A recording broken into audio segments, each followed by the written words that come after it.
What are the cons of composite decking? Wood, plastic composite, or mineral-based composite? A couple of the cons are it can fade.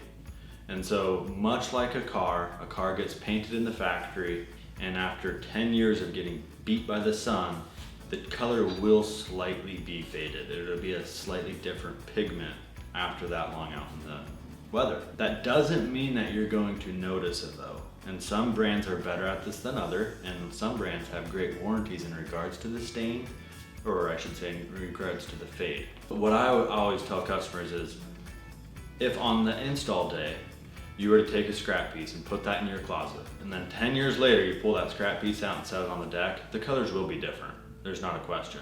But I will say that with some of the better brands, you're not going to actually notice what the difference is if you don't use that sample as a comparison.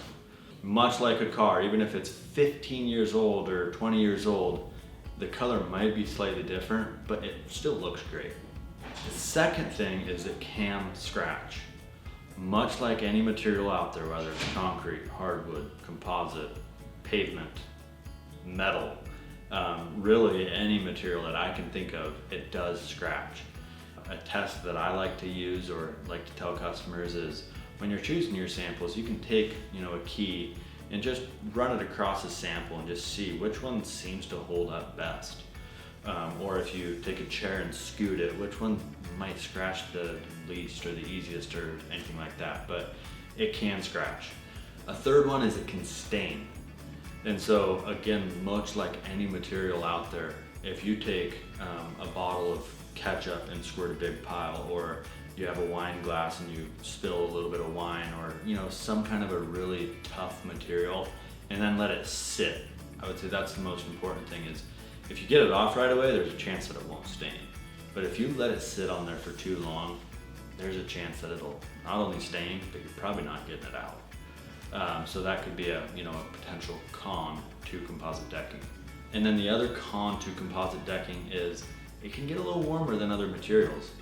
So if you were to take a cedar deck board and a composite deck board and put them both out in the sun, the cedar deck board will remain cooler than the composite deck board. However, I will say that regardless of the material, whether it's concrete, pavement, cedar, or composite, if it's 100 degrees out, or maybe even 85 degrees out, and you put all of those materials out in the sun, you'll probably not want to walk on either of them with bare feet.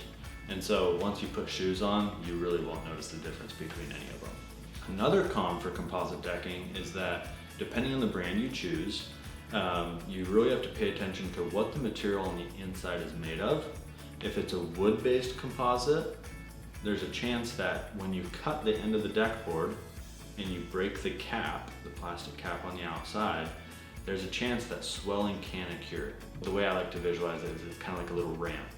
If you have a perfectly good deck board, you cut it, water gets in, meets the wood, what happens to wood when water gets to it, it swells. The wood will swell slightly, so it takes the end of that board and kind of mushrooms it.